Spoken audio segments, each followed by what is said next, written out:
the program, what did it bring to me? I mean, it brought me such a world of experiences and understanding. I learned about intersectionality and how that even affected me. What are the intersecting identities of my own self? Talking about neurodiversity and neurotypical, I actually realized within myself that I was neurodiverse and helped me rethink, how do I think and how do I react to things? Realizing that I was neurodiverse. And that was something that came out of learning, neurodiversity within the program. It helped me rethink and how I think about things.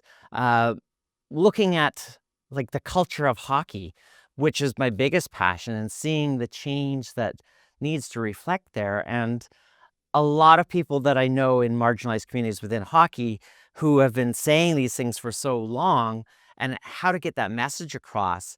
I said, it's so much a white male sport. And how do they get people to listen to their sides? And I've kind of reflected on my change of perspective and understanding privilege and power, especially from the program, as someone who had higher power and privilege, once identifying as a straight white male, and now identifying as a transgender, gay, neurodiverse trans woman, that I've switched. When I figured out my own identity and I turned around to take that step back, so to speak, from that white cis male het, and realized all these marginalized communities that stood behind me, not beside me. And that really kind of engaged me into wanting to learn more and more. And like I say, the EDI program through UBC did all of that and more. It really drove me from wanting to just better advocate to leaving a career I was good at to follow my passion and be a consultant and advocate in equity, diversity, inclusion. And perhaps, maybe from that perspective of having power and privilege to help change others' views, that it's not just always the marginalized communities and those that of, minority, whether it comes from racial, ethnicity, or um, accessibility, a disability, whether it's visible disability, whether it's invisible disability, all of this.